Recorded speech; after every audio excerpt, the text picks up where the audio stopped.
அன்பார்ந்த நேர்களே, யார் இவன் நிகழ்ச்சிக்கு உங்களை வரவேற்பதில் மிக்க மகிழ்ச்சி அடைகிறேன்.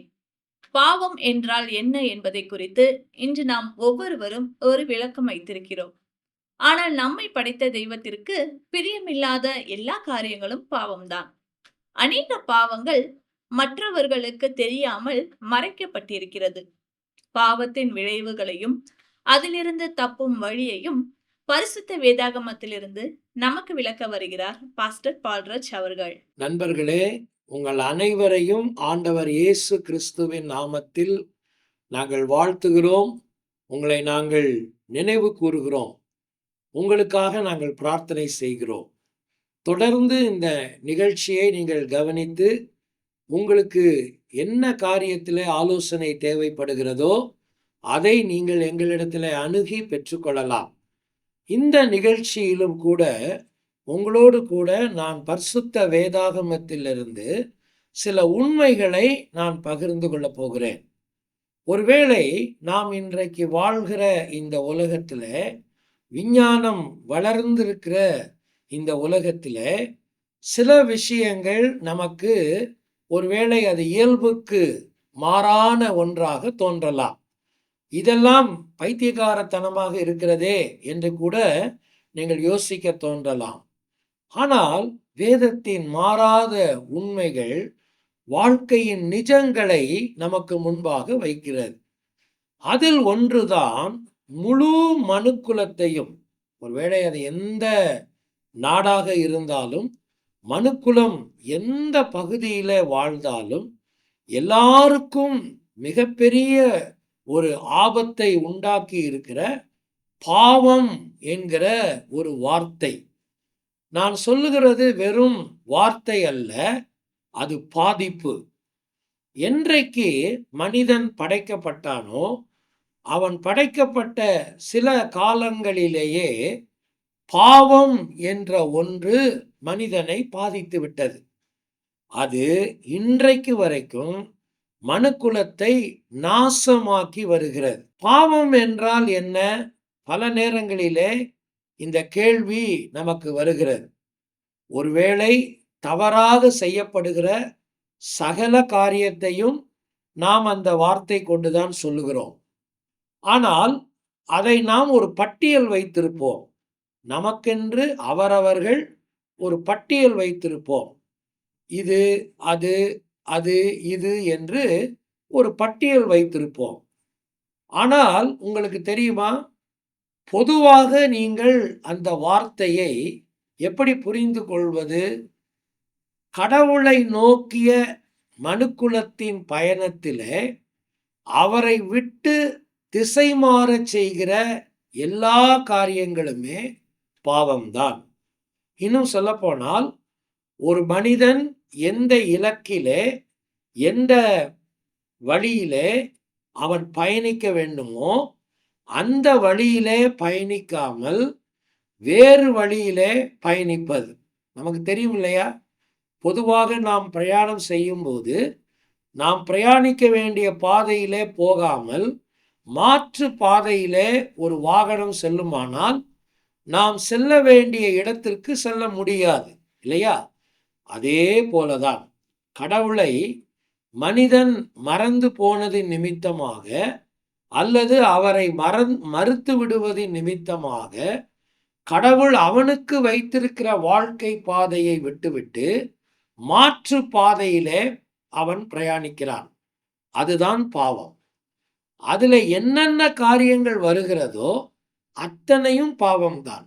இன்னும் சொல்ல போனால், நீங்கள் அடைய வேண்டிய இலக்கை அடைய முடியாமல் உங்களை தடை செய்கிற சகல காரியங்களும் பாவம்தான். இந்த காரியம் அந்த காரியம் என்றல்ல. எனவே அது இயல்பாகவே மனுஷனுடைய இரத்தத்திலே அந்த தன்மை கலந்திருப்பதினாலே மனிதன் பிறக்கும் போதே பாவியாகவே பிறக்கிறான். பாவத்தின் தன்மை அவனை பாதித்திருக்கிறது. எனவேதான் சகலவிதமான துன்மார்க்கங்களும் அருவருப்புகளும் பயங்கரங்களும் கொடுமைகளும் இன்றைக்கு உலகத்திலே நிறைவேறுகிறது. ஊடகங்கள் வளர்ந்து விட்ட இந்த காலகட்டத்திலே நம்ம நிறைய விஷயங்களை இன்றைக்கு பார்க்கிறோம். ஒரு காலத்துல ஒரு தொலைக்காட்சி பெட்டியின் வழியாக மாத்திரம்தான், ஒரு ரேடியோ வழியாக மட்டும்தான் என்ற செய்தி நமக்கு வந்து சேர்ந்த காலங்கள் போய், தகவல் நுட்பங்கள் வளர்ந்ததினாலே நிமிடத்துக்கு நிமிடம் இந்த உலகத்திலே என்ன நடக்கிறது என்பது நமக்கு தெரிகிறது. ஒன்று நிச்சயம், உலகம் ஒவ்வொரு நாளும் பயங்கரங்களினாலும், கொடுமைகளினாலும், பயங்கரமான கொலைகளினாலும், அருவருப்புகளினாலும் நிறைந்திருக்கிறது. இதற்கு காரணம் என்ன? மனிதனுக்குள் இருக்கிற அந்த பாவத்தன்மை. உங்களுக்கு தெரியுமா? கடவுள் மனிதனை படைத்த ஆண்டவர் இயேசு கிறிஸ்து இதை குறித்து அக்கறை உள்ளவராக இருக்கிறார். மனிதனை இந்த ஒரு பரம பயணத்திலிருந்து விலக்கி வைக்கிற இந்த பயங்கரமாகிய பாவத்திலிருந்து அவனை விடுவிக்க வேண்டும் என்று அவர் தீர்மானித்ததினால்தான் இந்த உலகத்திற்கு கடவுளாக இருந்த அவர் மனிதனாக வந்தார். இயேசு கிறிஸ்து என்கிற பெயரிலே மனிதனாக வந்தார். மனிதனுக்காகவே இந்த உலகத்தில் வந்த அவர் 33.5 ஆண்டுகள் இந்த உலகத்திலே பரிசுத்தமான ஒரு வாழ்க்கையை வாழ்ந்து, மனுக்குலத்தின் எல்லாருடைய பாவங்களுக்காகவும் பிராயசித்தம் செய்வதற்கு, இன்னும் சொல்ல போனால் பரிகாரம் செய்வதற்காக, குற்றமில்லாத அவருடைய இரத்தத்தை சிலுவை என்கிற மரத்திலே அவர் அடைந்த தண்டனையின் மூலமாய் சிந்தி மரித்து 3ஆம் நாள் உயிர்த்தெழுந்தார். அது ஒன்றுதான் மனிதனுடைய பாவத்தின் பாதிப்பிலிருந்து அவனுக்கு முழுமையான விடுதலையையும் தீர்வையும் கொண்டு வரும். இதை தவிர வேற எதுவுமே உலகத்திலே வழி கிடையாது. ஆனால் இன்றைக்கு மனிதன் உலகத்திலே இதை குறித்து உணர்கிற மனிதன், தன்னுடைய பாவத்தை குறித்தும் அதன் தன்மையை குறித்தும் உணர்கிற மனிதன், அதிலிருந்து விடுபடுவதற்காக அவன் எடுத்துக்கொள்ளுகிற அநேக முயற்சிகளை நாம் பார்க்கிறோம். மத ரீதியாகவும் சடங்கு ரீதியாகவும் அவன் மேற்கொள்ளுகிற பல்வேறு வீண் முயற்சிகளை நாம் பார்த்து கொண்டேதான் இருக்கிறோம். ஆனால் ஒரே வழி என்னவென்றால் ஆண்டவராகிய இயேசு கிறிஸ்து மாத்திரமே. இந்த பரிசுத்த வேதாகமம் சொல்லுகிறது, வானத்தின் கீழே பூமியின் மேலே அவருடைய நாமமே அல்லாமல் மனுஷரை ரட்சிக்கிறதற்கு வேறொரு நாமம் கட்டளையிடப்படவில்லை. அப்படி என்றால் இயேசு கிறிஸ்துவினால் மாத்திரமே உன்னுடைய பாவத்திற்கு தீர்வையும் விடுதலையையும் கொண்டு வரும். அதுதான் உன்னுடைய வாழ்க்கையில உனக்கு சந்தோஷத்தையும் சமாதானத்தையும் கொடுக்கும். நான் ஏற்கனவே சொன்னேன், இதெல்லாம் கேட்கும்போது உங்களுக்கு சற்று சிரிப்பாக தோன்றலாம், அல்லது ஒரு கேலிக்குரியதாக இருக்கலாம். ஆனால் வாழ்க்கை நிஜம் அதுதான். வாழ்க்கை நிஜம் அதுதான். இதை நீங்கள் புரிந்து கொள்ள வேண்டும். அந்த அடிப்படையில் அந்த மனபாரத்தோடு தான் இந்த செய்தியை நாங்கள் உங்களுக்கு கொண்டு வருகிறோம். இந்த பாவம் என்ன விதமான பாதிப்புகளை ஏற்படுத்துகிறது? கடவுளிடத்திலிருந்து நம்மை விலக்கி வைக்கிற, கடவுள் நியமித்த பாதையிலே பயணிப்பதற்கு தடை உண்டாக்குகிற இந்த பாவம் என்ன செய்கிறது நம்ம வாழ்க்கையில? 3 காரியங்களை நான் உங்களுக்கு சொல்ல போகிறேன். பரிசுத்த வேதாகமத்திலே யோவான் எழுதின சுவிசேஷம் என்கிற ஒரு வேத பகுதியிலே, புதிய ஏற்பாட்டில் இருக்கிற ஒரு புத்தகம், 8ஆம் அதிகாரத்திலே முதல் 12 வசனங்களிலே இயேசு கிறிஸ்து இந்த உலகத்திலே வாழ்ந்த நாட்களிலே விபச்சார பாவத்திலே கையும் மெய்யுமாய் பிடிக்கப்பட்ட ஒரு பெண்ணை தண்டித்து கொல்லுவதற்காக இயேசுவின் முன்னால் கொண்டு வந்தார்கள். கொண்டு வந்துவிட்டு இயேசுவினிடத்திலே கேள்வி கேட்டார்கள், இவளை நாம் தண்டித்து கொள்ள வேண்டும் தானே? அந்த காலத்தில் இருந்த சட்டத்தின்படி இப்படிப்பட்ட பாவத்தை செய்கிறவர்கள் கல்லெறிந்து கொல்லப்பட்டார்கள். எனவே வந்த எல்லாரும் சிறியோர் முதல் பெரியோர் வரைக்கும் கற்களோடு அந்த பெண்ணை இழுத்து கொண்டு வந்து இயேசுவின் முன் நிறுத்தினார்கள். ஆனால் இயேசுவோ அந்த பெண்ணை அவர்களிடத்திலிருந்து காப்பாற்றினார். காரணம் என்னவென்றால், எப்படி காப்பாற்றினார்? ஆண்டவர் செய்த ஒரு காரியம் என்ன தெரியுமா? கற்களோடு அவளை தண்டிக்க வந்தவர்களுக்கும், உண்மையிலேயே தவறு செய்து அவமானத்திலே தலைகுனிந்து நின்று கொண்டிருந்த அந்த பெண்ணுக்கும் உணர்த்தின ஒரே ஒரு காரியம் என்னவென்றால், பாவம் செய்யாதவர்கள் ஒருவரும் இல்லை, யாரும் ஒழுக்கமானவர்கள் அல்ல, தண்டிக்க வந்திருக்கிற நீங்களும் பாவிகள்தான், இவளும் பாவிதான் என்பதை ஆண்டவர் உணர்த்தினார். அதனால் அங்க வந்த எல்லாருமே மனசாட்சியில குத்தப்பட்டு ஓடி போய்விட்டார்கள். அதன் பின்பு ஆண்டவர் அந்த பெண்ணை அழைத்து அவளோடு பேசி அவள் பாவங்களை மன்னித்து, இனிமேல் இப்படி நடக்கக்கூடாது என்று சொல்லி அவளுக்கு ஒரு புது வாழ்வை கொடுத்து அனுப்பினார். அப்படியானால் இந்த நிகழ்ச்சி நமக்கு சொல்லுகிற 3 காரியம் என்ன? 1, பாவம் தண்டனைக்குரியது. இதை நீங்கள் மறக்கக்கூடாது. நீங்க தெரிஞ்சு செய்றீங்களோ தெரியாம செய்றீங்களோ, பாவம் தண்டனைக்குரியது. எப்படி அந்த பெண் செய்த பாவம் தண்டனைக்குரியது என்று யூத சமுதாயம் வைத்திருந்ததோ, அதே போலதான் அகில உலகமும் பாவம் செய்தபோது கடவுள் அதை தண்டித்தே தீர வேண்டும். பாவத்திற்கு தண்டனை கொடுக்கப்பட்டே ஆக வேண்டும். இது மாறாத நீதி.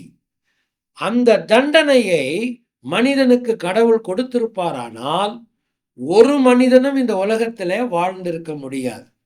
எனவே தண்டனையும் கொடுக்கப்பட வேண்டும், மனிதனும் வாழ வேண்டும். எனவே கடவுள் என்ன செய்தார்?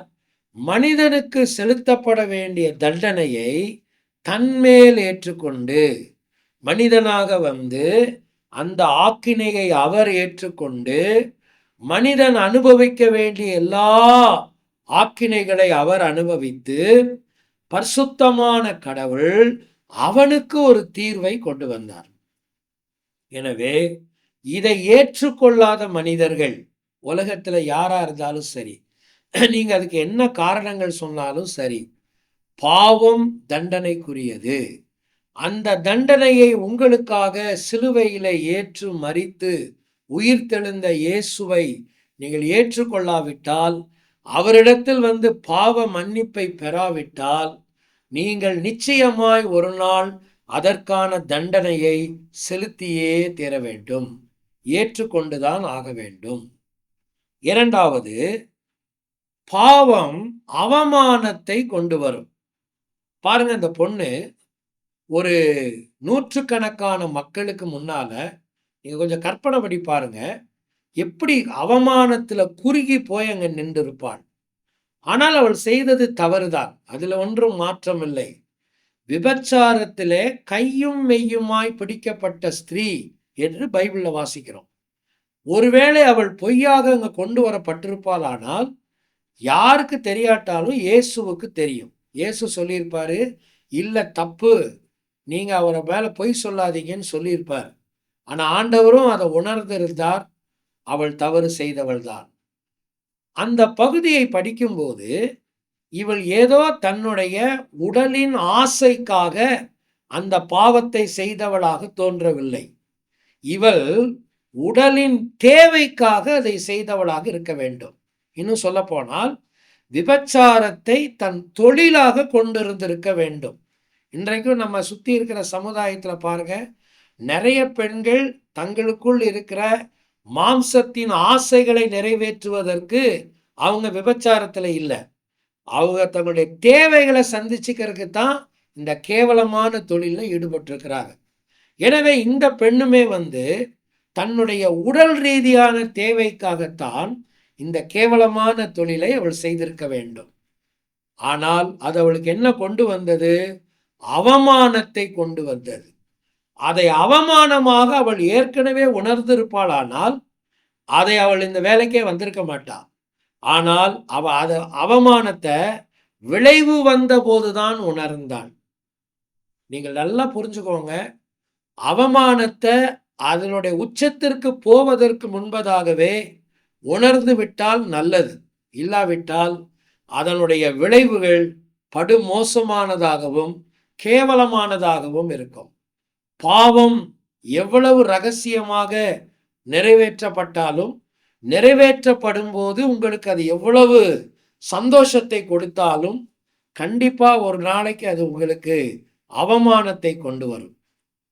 இயேசு அவமானத்தில் தலை குனிந்து நின்றிருந்த அந்த பெண்ணை ஆண்டவர் அவளோடு பேசி அவளுடைய பாவத்தை அவளுக்கு உணர்த்தினார். மூன்றாவதாக, பாவம் ஒழுக்கக்கேட்டை வாழ்க்கையின் தொடர்ச்சியாக்கிவிடும். பாருங்க, முதல் தடவை ஒரு காரியத்தை செய்யும் போது தப்பா தெரியும், ரெண்டாவது தடவை தப்பா தெரியும், அப்புறம் அது தப்பாவே தெரியாது. ஏன்னா அந்த பாவம் பழக்கமாகி விடும். நம்ம சொல்றோம் பார்த்தீங்களா, பல நேரத்தில் பழக்கம் வழக்கம்னு சொல்றோம் பார்த்தீங்களா, பழக்கமாகி வழக்கமாகிவிடும். ஒழுக்கக்கேடான வாழ்க்கை வாழ்வதையே நம்முடைய வாழ்க்கையாக நம்ம அமைத்து விடுவோம்.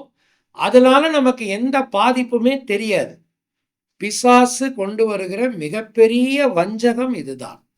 பாருங்க, ஒழுக்கக்கேட்டை தன் வாழ்க்கையாகவே மாற்றிக்கொண்ட பெண் அந்த பெண். அவன் கண்டுபிடிக்கப்பட்டால், கண்டுபிடிக்கப்படாத கோடிக்கணக்கான மக்கள் உலகத்தில் அப்படியே வாழ்றாங்க. ஒருவேளை உங்க வாழ்க்கையை நீங்க கொஞ்சம் யோசிப்பீங்களா? பாவம் என்கிற அந்த பயங்கரம் உங்கள் வாழ்க்கையை பாதித்திருக்கிறதா? நீங்க சொல்லலாம், ஐயா நாங்க இந்த மாதிரிலாம் கேவலம். இந்த மாதிரி இல்லை. அதை நான் தான் சொன்னேனே, விபச்சாரம் என்ற ஒரு பாவம் அல்ல, கடவுளை விட்டு விலகி இருப்பதே பாவம்தான். உண்மையான கடவுளை வாழ்க்கையிலே தெரிந்து கொள்ளாமல் இருப்பதே பாவம்தான். அதைவிட பாவம் ஒன்று உலகத்தில் பெரியது வேறு ஒன்றும் இருக்க முடியாது. ஒருவேளை உங்களுக்கு தெரியுமா, அதை நீங்கள் உணராமல் போவீர்களானால் உங்களுக்கு அது ஒரு நாள் நித்திய தண்டனையை கொண்டு வரும். யார் தங்கள் பாவத்தை உணர்ந்து இயேசு கிறிஸ்துவினிடத்தில் பாவ மன்னிப்பை பெற மறுக்கிறார்களோ, தவறுகிறார்களோ, அவர்கள் ஒரு நாள் நித்திய நரக ஆக்கினையை அடைவார்கள். தண்டனைக்கு தப்பவே முடியாது. இரண்டாவதாக, அவமானத்திலிருந்து நீங்கள் தப்ப முடியாது. எவ்வளோ ரகசியமா வேணாலும் நீங்க அதை செய்யலாம். ஆனால் ஒரு நாள் பாவத்தின் விளைவு என்னவென்றால் அது உங்களுக்கு அவமானத்தை கொண்டு வரும். மூன்றாவதாக, ஒழுக்கக்கேடான வாழ்க்கையை அது நியாயப்படுத்திவிடும். அது உங்களுடைய சந்ததிகளையும் பாதிக்கும். வாழ்க்கையே அந்த பாதையிலே போகும். இயேசு கிறிஸ்து என்கிற இரட்சகர் இவை எல்லாவற்றிலும் இருந்து உங்களை விடுவிக்க காத்திருக்கிறார். என்ன விதமான பயங்கரத்தில் நீங்க விழுந்திருக்கிறீங்க? ஒருவேளை மது அடிமையா இருக்கலாம், புகைக்கு அடிமைகளாக இருக்கலாம், போதை வஸ்துக்களுக்கு அடிமைகளாக இருக்கலாம், நீங்கள் வேற பலவிதமான போதை வஸ்துக்களை உபயோகப்படுத்துகிற மக்களாக இருக்கலாம். இது போன்ற தவறான அருவருப்பான பாவங்களுக்குள்ளே நீங்கள் சிக்கி இருக்கலாம். இயேசு கிறிஸ்து உங்களுக்கு இவைகளிலிருந்தெல்லாம் விடுதலையை கொடுத்து, மீட்பையும் கொடுத்து, சமாதானத்தையும் வாழ்க்கை நெறியையும் கொடுக்க வல்லவராயிருக்கிறார். நீங்கள் ஆண்டவராகிய இயேசு கிறிஸ்துவின் இடத்தில் உங்கள் வாழ்க்கை ஒப்படைப்பீர்களானால், ஆண்டவராகிய இயேசுவே, நான் என்னை சிரம் தாழ்த்தி உம்முடைய கரத்திலே ஒப்பு கொடுக்கிறேன். நான் பாவி என்பதை உணர்கிறேன். என்னுடைய பாவங்களை மன்னியும், என்னை உம்முடைய பிள்ளையாக மாற்றும் என்று உங்களை நீங்கள் முழுமையாய் ஒப்பு கொடுப்பீர்களானால், நீங்கள் எந்த இடத்தில் இருந்து இந்த நிகழ்ச்சியை இப்பொழுது கேட்டுக்கொண்டிருக்கிற இந்த தருணத்திலேயே இந்த கிறிஸ்து உங்களுக்கு உதவி செய்ய முடியும். இருக்கிற இடத்திலேயே நீங்க ஆண்டவர் இடத்துல ஜெபம் பண்ணுங்க, அவரிடத்துல பேசுங்க. இந்த கடவுள் உங்களை விடுவிக்க வல்லவராக இருக்கிறார். நாம் பிரார்த்தனை செய்வோமா? ஆண்டவராகிய இயேசுவே, என்னுடைய உள்ளத்திலே வாரும். நான் செய்த பாவங்களை எனக்கு மன்னியும், என்னை உம்முடைய பிள்ளையாக மாற்றும் என்று கெஞ்சுவோம். நீங்கள் இயேசுவின் அன்பையும் பாவ மன்னிப்பையும் நித்திய ஜீவனையும் பெற்றுக்கொள்ள வேண்டுமானால் அவரே உங்கள் பாவத்திற்காக தேவன் அருளிய பலி என உணர்ந்து விசுவாசத்துடன் அவரை உங்கள் வாழ்க்கையில் ஏற்றுக்கொள்ளுங்கள். இது உங்கள் இருதயத்தின் வாஞ்சியை வெளிப்படுத்துமானால் இந்த விசுவாச ஜெபத்தை இப்பொழுதே ஜெபியுங்கள். அப்பொழுது அவர் உங்கள் வாழ்க்கையில் வருவார். இது ஒரு ஜெபத்தின் மாதிரி. முதலில் நான் சொல்கிறேன். ஆண்டவராகிய இயேசுவே, நீர் எனக்கு தேவை.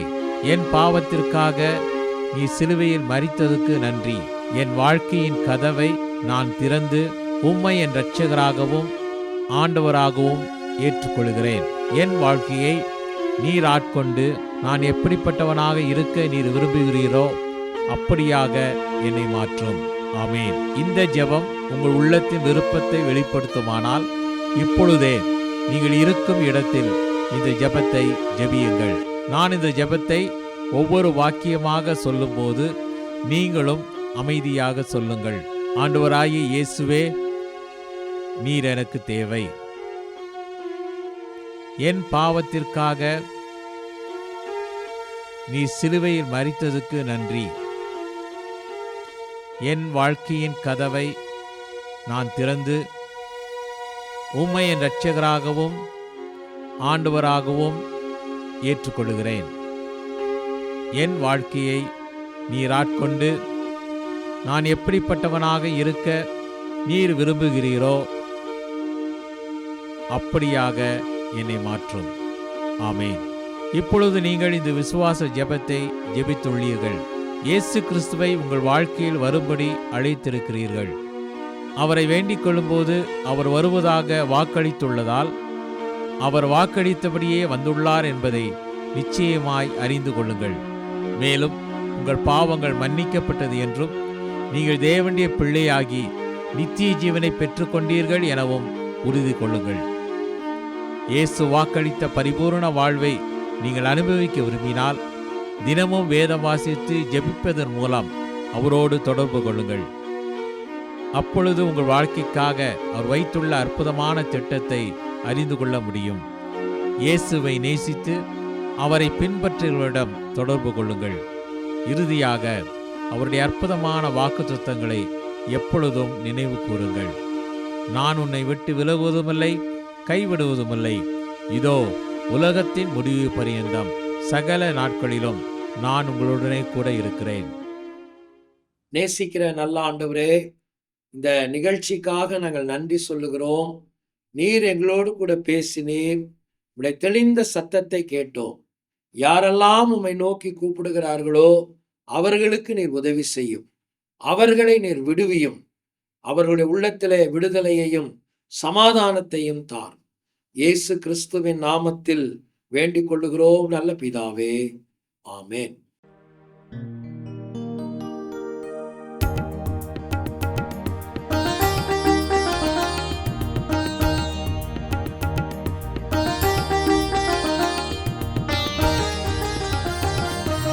மகனே, உன் நெஞ்சனக்கு தாராயோ.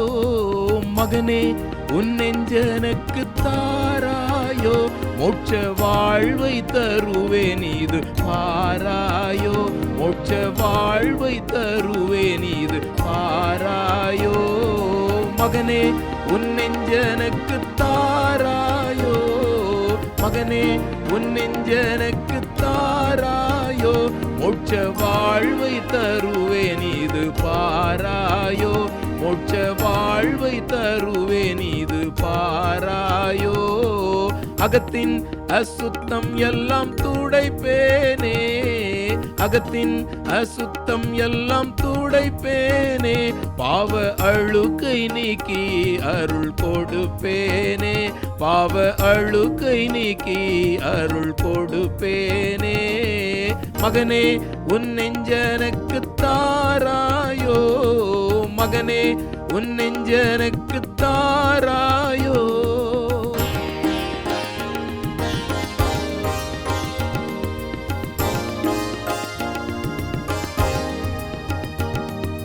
உன் பாவம் முற்றும் பரிகரிப்பேனே. உன் பாவம் முற்றும் பரிகரிப்பேனே. அதை உண்மையாய் அகற்ற யான் மரித்தேனே. அதை உண்மையாய் அகற்ற நான் மரித்தேனே.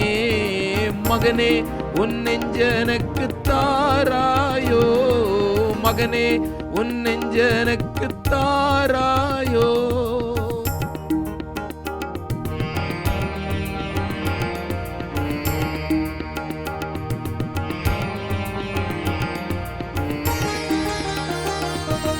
பாவம் அனைத்துமே விட்டோடாயோ.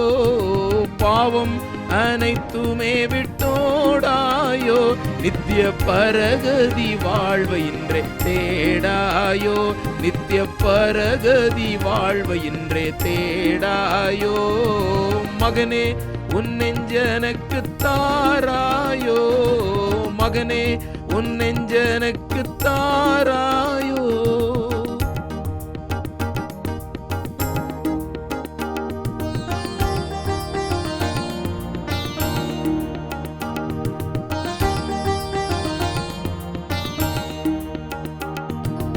உலக வாழ்வினை விட்டகல்வாயே.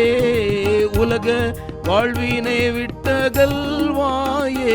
மக உவப்பாய் கதீவேன் மகிழ்வாயே. மக உவப்பாய் கதீவேன் மகிழ்வாயே. மகனே உன் நெஞ்சனக்கு தாராயோ. மகனே உன் நெஞ்சனக்கு தாராயோ.